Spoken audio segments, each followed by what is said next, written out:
नमस्कार विद्यार्थी मित्रांनो, मुद्रांक व नोंदणी विभागाकडनं जाहिरात आलेली आहे। ही नवीन जाहिरात आहे 10वी पास असणाऱ्या विद्यार्थ्यांसाठी शिपाई पदाची जाहिरात आहे। साधारणतः 25,000 पर्यंत स्टार्टिंग सॅलरी आहे। सो विद्यार्थी मित्रांनो, 10वी पास असणाऱ्या प्रत्येक विद्यार्थ्यांसाठी फॉर्म भरायची संधी आहे। सो या व्हिडिओच्या माध्यमातून आपण समजून घेऊया की या एक्झामसाठी तुम्हाला अभ्यासाचं नियोजन कसं असावं। या अभ्यासाचं नियोजन करत असताना काही गोष्टी तुम्ही लक्षात घेणं गरजेचं आहे। म्हणजे काय लक्षात घेणं गरजेचं आहे, जसं की आयपीएस पॅटर्न काय आहे, काठिण्य पातळी काय असणार आहे, वेळेचं नियोजन कसं करावं लागणार आहे, तुम्ही जॉब करत असाल, जॉब करत जरी नसाल तरी कसं नियोजन करावं, तुमचे विकनेस आणि स्ट्रेंथ चेक करावे, टार्गेट मार्क्स किती असावे, किती स्पर्धा या ठिकाणी आहे, तुम्हाला किती विद्यार्थ्यांबरोबर कॉम्पिट करावं लागणार आहे। जशी एक्झाम खालच्या लेवलची असते तशी इथे कॉम्पिटिशन करणारा वर्ग सुद्धा मोठा असतो। सो या सगळ्या गोष्टींची माहिती या व्हिडिओच्या माध्यमातून आपण घेऊया। हा व्हिडिओ शेवटपर्यंत बघा आणि तुम्ही जर इच्छुक असाल तर फॉर्म भरण्याची लास्ट डेट 10 मे आहे। 10 मेच्या आत फॉर्म भरून टाका। फॉर्म कसा भरावा या संदर्भात व्हिडिओ ऑलरेडी घेतलेला आहे, खाली डिस्क्रिप्शनमध्ये प्लेलिस्ट आहे, त्यावरती क्लिक करा, सगळ्या व्हिडिओची लिंक तुम्हाला भेटेल, एकदा बघून घ्या। चला मुख्य मुद्द्याकडे जाण्यापूर्वी इग्नाइट अकॅडमीकडनं ज्या विद्यार्थ्यांना या एक्झामला क्रॅक करायचं असेल त्या विद्यार्थ्यांसाठी आपण नोंदणी व मुद्रांक विभागाची ही ऑनलाईन रेकॉर्डेड बॅच अनाउन्स केली आहे। शिपाई पद भरती करता आयबीपीएस पॅटर्न नुसार असणार आहे। यामध्ये मोफत तुम्हाला 200+ टेस्ट सिरीज आहे। आयबीपीएस पॅटर्न नुसार तुम्हाला शिकवणी आहे, पीडीएफ नोट्स अवेलेबल आहे, अनलिमिटेड व्ह्यू आहे, डाऊट क्लिअरिंग सेशन सुद्धा आहे। बॅचची फी आता तुम्हाला 50% ऑफ आहे, फक्त 999 प्लस जीएसटी मध्ये बॅच अवेलेबल आहे। आता जर बॅच घेतली तर पहिल्या 500 विद्यार्थ्यांसाठी ऑफर आहे, लिमिटेड ऑफर आहे। विद्यार्थ्यांनी ऍडमिशन घेतलेले, काही ऍडमिशन फक्त बाकी आहे। इग्नाइट अकॅडमीचं ॲप डाउनलोड करून डायरेक्ट आपण परचेस करू शकता किंवा या नंबरवरती कॉल करू शकता। ॲपचं लिंक आणि बॅचची लिंक खाली डिस्क्रिप्शनमध्ये दिलेली आहे। चला मुख्य मुद्द्याकडे घेऊन जर तुम्हाला मी आयबीपीएस एक्झाम घेणार आहे ही वेबसाईट तुम्ही बघितली तरी तुमच्या लक्षात येईल की आयबीपीएस तुमची एक्झाम घेणार आहे। आता ऑनलाईन अर्ज सादर करण्याचं जे वेळापत्रक आहे ते बघा, 22 एप्रिल पासून ते 10 मे पर्यंत तुम्हाला फॉर्म भरण्याची कालावधी आहे। त्यानंतर त्यांनी सांगितलं की तुमचं हॉल तिकीट जे येईल ते हॉल तिकीट परीक्षेच्या अगोदर 7 दिवस तुम्हाला पाठवण्यात येईल। म्हणजे एक्झामची डेट अजून त्यांनी डिक्लेअर केलेली नाही आहे, मात्र बाकीची तपशील त्यांनी दिला आहे की तुम्हाला या पदासाठी आवश्यक शैक्षणिक पात्रता काय असावी लागते, तर शालांत परीक्षा एसएससी तुम्ही उत्तीर्ण असणं गरजेचं आहे। त्यानंतर वेतन श्रेणी मिनिमम 15,000 पासून 47,600 पर्यंत, सुरुवातीला टीएडीएल सगळं अपलोड केलं तर 25,000 पर्यंत सॅलरी आहे आणि वाढत जाऊन तुम्हाला 50,000 पर्यंतही जाऊ शकते। शिपाई पद जरी असेल तर शिपाई पदाची जी कामाचं स्वरूप आहे यावरती सेपरेट व्हिडिओ मी घेतलेला आहे। कामाचं स्वरूप, पदोन्नती कशी होते ते पण त्या व्हिडिओमध्ये सांगितलं। आमचे कलिग सागर हंगे सरांनी हा व्हिडिओ घेतलाय, एकदा जाऊन चेक करून घ्या। त्यानंतर बघा यामध्ये महत्त्वाचा मुद्दा ही परीक्षा पॅटर्न कसा असणार बघा। इंग्रजीसाठी, मराठीसाठी सामान्य ज्ञान, बौद्धिक चाचणी, अंकगणित असे तुमचे 4 विषय म्हणूया किंवा इथे जर 2 विषय केले तर 5 विषयांचा तुम्हाला अभ्यास करायचा। ही एक्झाम सरळ सेवेची, याची काठिण्य पातळी ही 10वी लेवलची आहे। सो इथे अभ्यास करत असताना जरी काठिण्य पातळी 10वी लेवलची असेल तर कॉम्पिटिशन प्रचंड आहे। तुम्हाला सोपे प्रश्न येतात की अवघड प्रश्न येतात हा मुद्दा नाहीये, तुम्हाला हा मुद्दा आहे की जर प्रश्न 10वी लेवलचे असेल तरी सुद्धा अभ्यास करताना कॉम्पिट करायचे, आउट ऑफ मार्क तर कुणाला पडत नाही। हा रिसेंटली आयपीएस पॅटर्न नुसार पडायला लागले तो भाग वेगळा, पण इथे तुम्हाला अभ्यास करावा लागेल। प्रत्येकी 25 प्रश्न आहेत, 2 मार्कासाठी म्हणजे 50 मार्कासाठी, 100 प्रश्न 200 मार्कांसाठी। क्वेश्चन पेपरचं माध्यम लँग्वेजचे पेपर लँग्वेजमध्येच आहे, बाकी जे लँग्वेज सोडून जे 2 सब्जेक्ट आहेत सामान्य ज्ञान, बौद्धिक चाचणी, अंकगणित या विषयाचे प्रश्न दोन्ही लँग्वेजमध्ये आहे, मराठी प्लस इंग्लिश। प्रत्येक सब्जेक्टला त्यांनी इथे दिलेल्या ऍड मध्ये मेन्शन केलंय की तुम्हाला ग्रुप लेवल ही एक्झाम होण्याची शक्यता आहे, नवे होणारच आहे। म्हणजे 30 मिनिटाला एक सब्जेक्ट तुम्हाला सोडवायचा आहे, तुम्ही जम्प करू शकत नाही। म्हणजे 120 मिनिटामध्ये 100 प्रश्न सोडवायचे, एका प्रश्नाला 1 मिनिटापेक्षा जास्त वेळ। आता दुसरा इथे हा मुद्दा लक्षात घ्यायचा आहे की तुम्हाला ग्रुप लेवल एक्झाम असणार आहे। सो आतापासून तयारी करत असताना तुम्हाला ग्रुप लेवलनीच तयारी करणं गरजेचं आहे आणि त्यासाठी इग्नाइटच्या प्लॅटफॉर्मवर तुम्हाला हे पण अवेलेबल करून देण्यात येणार आहे। सो ग्रुप लेवलला म्हणजे काय, 30 मिनिटात इंग्रजीचे प्रश्न 25 सोडवायचे आहे, तुम्ही कुठेही जम्प करू शकत नाही, पुढे मागे जाऊ शकत नाही। 30 मिनिटं संपले की ऑटोमॅटिक हे बंद होऊन जाईल आणि दुसरं चालू होऊन जाणार आहे. सो या संदर्भात विद्यार्थी मित्रांनो बघा, प्रॉपर जर नियोजन केलं तर ठराविक ठिकाणी निश्चित वेळेत आपण पोहोचू शकतो. पण प्रॉपर प्लॅन नाही, चल न्यू घरातून बाहेर पोहोचू तेव्हा पोहोचू, तर तुम्ही ठराविक वेळेत निश्चित ठिकाणी पोहोचण्याची शक्यता फार कमी असते. इथे तुम्हाला ही एक्झाम क्रॅक करून हे पद जर घ्यायचं असेल, त्याचं प्रॉपर जर नियोजन तुम्ही केलं तर त्या ठिकाणी पोहोचण्यासाठी तुम्हाला जो निश्चित कालावधी लागणार त्या कालावधीत योग्य त्या ठिकाणी तुम्ही 100% पोहोचणार, हा कॉन्फिडन्स आपल्यामध्ये येतो. त्यासाठी हे प्रॉपर नियोजन करावं लागतं. अजून एक लक्षात घ्या की इथे ऑप्शन जे असतात MCQ बेस्ड क्वेश्चन आहे, MCQ बेस आहे, नो निगेटिव्ह मार्किंग आहे. निगेटिव्ह मार्किंग आहे का बघा, इथे खाली दिलं आहे निगेटिव्ह मार्किंग नाही आहे. सो तुम्हाला 100चे 100 प्रश्न सोडवायचे, फक्त इथे ॲक्युरसी फार महत्वाची असणार आहे. ॲक्युरसीने तुम्ही जर प्रश्न सोडवल तर मॅक्सिमम मार्क तुम्हाला मिळणार आहे आणि ते पर्याय 5 असणार आहे. हा पण मुद्दा नोट करा, कारण आतापर्यंत आपण 4 पर्यायाच्या अगेन्स्टच टेस्ट सिरीज दिलेले आहेत, पण इथून पुढे आता इग्नाइट अकॅडमीच्या प्लॅटफॉर्मवरती ते सुद्धा अवेलेबल करून देण्यात येईल. 5 तुम्हाला ऑप्शन्स या ठिकाणी अवेलेबल असणार आहे.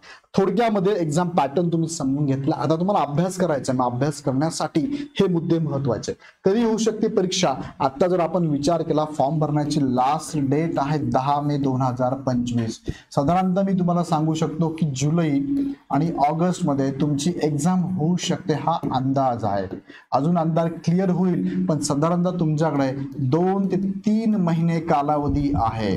2 ते 3 महिने कालावधी आहे आणि या 2-3 महिन्यामध्ये प्रॉपर स्टडी प्लॅन, स्टडीचं अभ्यासाचं नियोजन, वेळेचं नियोजन जो करेल तो ह्या एक्झामला क्रॅक करू शकतो. सो विद्यार्थी मित्रांनो, याला फार लाईटली पण घेऊ नका की 10वी बेसवर शिपाई आहे कसंही क्रॅक करून एक्झाम नाही. कॉम्पिटिशन प्रचंड आहे. पुढचा मुद्दा तोच आहे की एका पदासाठी किती असेल स्पर्धा. एका पदासाठी साधारणतः कमीत कमी 150 विद्यार्थ्यांचे फॉर्म येऊ शकतात. म्हणजे टोटल जागा जर बघितल्या तर 284 आहे. टोटल अर्ज येण्याची शक्यता कमीत कमी आहे, 40,000 अर्ज येऊ शकतात. मी कमीत कमी म्हटलेलं आहे, याच्या पुढेही जाण्याची शक्यता आहे, 150+ पण जाण्याची शक्यता आहे.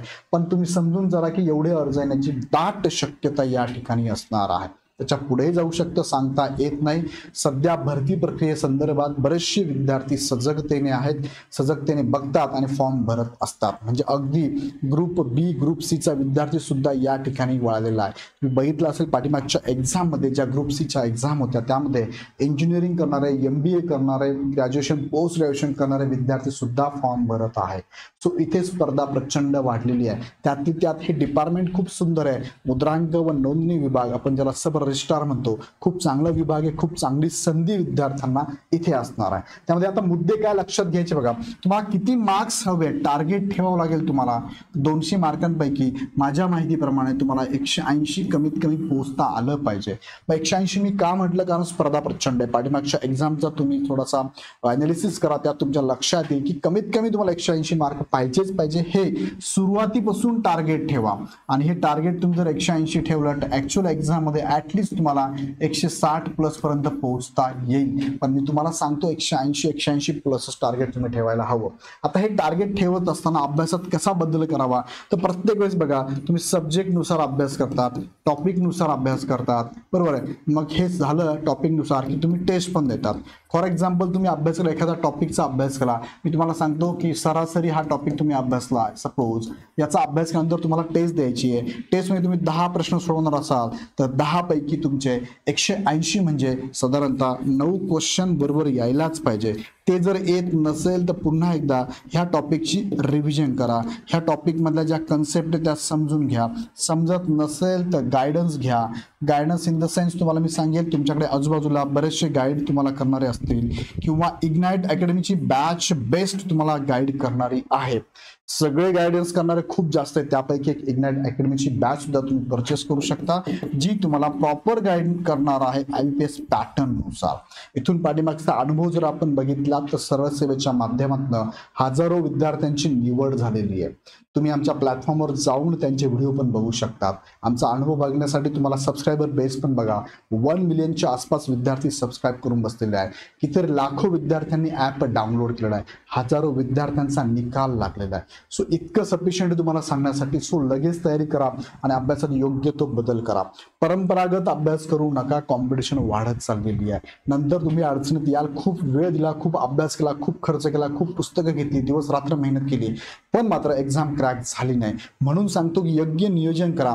काही काही विद्यार्थी 3-4 तास अभ्यास करून सुद्धा एक्झाम क्रॅक करतात, पण 3-4 तास अभ्यास करण्यासाठी तो अभ्यास कसा करावा, कोणते पुस्तकं वाचावे, कुठून वाचावी, काठिण्य पातळी काय, टार्गेट काय ठेवावे, स्पर्धा किती, हे सगळं अभ्यास करून ते प्रॉपर नियोजन करतात. जसं की एखादी मोठी बिल्डिंग जर बांधायची असेल, तिचा पाया, बिल्डिंग बांधल्यानंतर पाया दिसत नाही, तसं अभ्यास करायचा आहे तुम्हाला, पण अभ्यास करण्याच्या अगोदर अभ्यास करण्याच्या पद्धतीमध्ये काय बदल करावा हा लक्षात घेणं तितकंच गरजेचं आहे. सो विद्यार्थी मित्रांनो, हे लक्षात घ्या. दुसरं काय, दररोज स्वतःला टेस्ट करा, स्वतःला दररोज टेस्ट करा. दररोज स्वतःला मी जर टेस्ट करत गेलो, ब्लड टेस्ट आणि युरिन टेस्ट, तर मला कळून जाईल की मी कधीच आजारी पडणार नाही. काय कमतरता माझ्यामध्ये समजून घ्या, ते कमतरतेवरती काम करा. जे माझ्यामध्ये कमतरता आहे, लोह कमी आहे, मॅग्नेशियम कमी आहे, तर ते फ्रूट खात चला, ते जेवण करत चला, तुम्ही आजारी नाही पडणार. सो या अभ्यासामध्ये अभ्यास करत असताना तुम्ही स्वतःला टेस्ट केलं पाहिजे. दिवसभर अभ्यास करा की त्या टॉपिकवरती संध्याकाळी झोपण्याच्या अगोदर 5, 7, 10 प्रश्न सोडवले पाहिजे. ते सोडवत तुम्हाला कळतं की आजचा अभ्यास माझा सत्कारर्थी लागला का, आजच्या अभ्यासात मला काही आउटपुट मिळणार आहे का, किंवा हा अभ्यास योग्य दिशेने चालला आहे का, हे समजून घेण्यासाठी टेस्ट द्या. टेस्ट मध्ये 2 गोष्टी तुमच्या लक्षात येतात. कोणत्या? एक तर तुमची स्ट्रेंथ कळते, एक तुमचा विकनेस कळतो. बघा, विकनेस समजून घ्यायला अजिबात मागे पुढे पाहू नका. विकनेस समजला ना, त्याच्यावरती काम करा. त्याच्यावर तुम्ही जर काम केलं तर तुमची ग्रोथ 100% होणार आहे. मराठीमध्ये म्हणतात का, निंदकाचे घर असावे शेजारी. तुमच्यात काय कमतरता हे जर तुम्हाला समजलं, त्याच्यावरती काम करा, तुम्ही एक दिवस ग्रो करणार 100%. ते कोणीही सांगू शकतं. सो यामध्ये चुकांत शिका. का लागत नाही गोल इथे, कधी लागेल, ह्या चुका करतो आपण, ह्या चुका लक्षात घ्या आणि ह्या चुका लक्षात घेऊनच तुम्ही बरोबर होऊ शकता, करेक्ट होऊ शकता. नाहीतर 8 तास, 10 तास, 12 तास अभ्यास करून तुम्ही एक्झाम क्रॅक करू शकता, असा कोणताही फॉर्म्युला आज तरी नाहीये. सो लक्षात घ्या, इथे सक्सेस आणि फेलरच्या दरम्यान लर्निंग हाच एक ऑप्शन आहे. तुम्ही जर शिकून घेतलात, समजून घेतलं, विकनेसवर काम केलं, तर तुम्ही सक्सेस 100% गॅरंटेड होणार आहे. हे कोणीही तुम्हाला सांगू शकतं. अभ्यास करताना हे लक्षात घ्या. काय मुद्दा आहे, IBPS पॅटर्न काय नेमका. आपण परंपरागत अभ्यास करतो, पण IBPS लेवलच्या ह्या एक्झाम आहे, IBPS बँकिंग लेवलच्या एक्झाम घेते, त्यांची काठिण्य पातळी फार अवघड आहे, खूप लेवलची आहे. जरी 10वीची काठिण्य पातळी त्यांनी सांगितलेली आहे, पण याच्यावरती प्रश्न तुम्हाला फार काठिण्य पातळीचे येतात. ती काठिण्य पातळी तुम्ही समजून घ्या. या संदर्भात YouTubeवरती आमच्या पूर्ण टीमने तुम्हाला फ्री स्वरूपामध्ये हे सेशन दिले. ते सेशन पण बघत चला. त्या सेशनमधनं प्रत्येक विषयाचा अभ्यास करताना तुम्हाला एक अंदाज येईल की ह्या विषयामध्ये IBPS कोणत्या टॉपिकवर प्रश्न विचारते, कशा प्रकारचे प्रश्न विचारते, म्हणजे अभ्यास करण्याची तुम्हाला दिशा ठरवता येईल. महत्वाच्या विषयांसहित कोणते घटक, कोणते उपघटक IBPSला आवडतात, महत्वाचे वाटतात. बघा, 4 क्वेश्चन पेपर सेटर जर समोर ठेवले आणि 4ींना सांगितलं की या सब्जेक्टवरती किंवा या टॉपिकवरती प्रश्न काढा, चौघांची मानसिकता वेगवेगळी असते. सो अभ्यास इथे परीक्षा घेणारी जी संस्था आहे, परीक्षा घेणारे जे आहेत त्यांच्यावरती डिपेंड आहे त्यांची काठिण्य पातळी काय असू शकते. सो तुम्हाला सुद्धा त्यांची काठिण्य पातळी लक्षात घेणं गरजेचं आहे की हा पेपर सेटर काय पेपर सेट करू शकतो, कशा पद्धतीने प्रश्न विचारू शकतो, ते सुद्धा लक्षात घेणं गरजेचं आहे. MCQचा मी तुम्हाला आत्ताच म्हणतो, टेस्ट युअर सेल्फ मध्ये MCQचा सराव खूप खूप खूप जास्त करा. 5 तुम्हाला ऑप्शन्स असणार आहे. 5 ऑप्शन्स सहित तुम्हाला इथे अभ्यास करायचा आहे. टेस्ट सिरीजचं नियोजन प्रॉपर करा. मी तुम्हाला मगाशी सांगितलं, दररोज केलं पाहिजे. आपण किती दिवस शिल्लक की आजपासून जर विचार केला तर तुमच्याकडे मिनिमम 60 मॅक्सिमम 90 दिवस शिल्लक आहे, असं कन्सिडर करून अभ्यासाला लागा. कमी वेळेत जास्त अभ्यास होऊ शकतो, कदा होऊ शकतो. मार्गदर्शकाची भूमिका खूप महत्वाची आहे. त्याच्या बाबतीत तुम्ही अगदी मागे राहू नका. तुम्ही सांगाल सर तुम्ही तुमची प्रमोशन करतात, मी आमचीच बॅच घ्या असं म्हणणार नाही. तुमच्या आजूबाजूला कोणी मार्गदर्शक असेल त्यांची बॅच घ्या, त्यांचं मार्गदर्शन घ्या. पण तुम्हाला स्वतः जेव्हा अभ्यास करतो आपण, तेव्हा एखादी कन्सेप्ट समजून घ्यायला खूप वेळ लागतो. तीच कन्सेप्ट जेव्हा एखाद्या टीचरने सांगितली, ज्याने मागच्या 10 वर्षापासून या फील्डमध्ये काम करतोय, शिकवतोय, ती कन्सेप्ट जेव्हा तो तुम्हाला समजून सांगेल, तेव्हा कमी वेळेत खूप चांगल्या पद्धतीने कन्सेप्ट समजून जाईल. परत करायची गरज पडणार नाही. नाहीतर सेल्फ स्टडी करत असताना ह्या अडचणी खूप येतात. ज्यांना वाटतंय की याचा फायदा होणार, त्यांनी 100% मार्गदर्शन घ्या. आणि या मार्गदर्शकांच्या लिस्टमध्ये इग्नाइट अकॅडमी सुद्धा आहे, त्याचा पण फायदा तुम्ही नक्की करून घ्या. आवश्यक ते नेमके वाचा. विनाकारण कधी कधी काय होतं, आपण अनावश्यक गोष्टी वाचत बसतो, त्या काही कामाच्या नसतात. सो आवश्यक तेच वाचा. स्वतःला दररोज टेस्ट करा. मागाशी मी तुम्हाला सांगितलं स्पर्धा किती आहे ते समजून घ्या. एका जागेसाठी 150 विद्यार्थी फॉर्म भरणार आहे.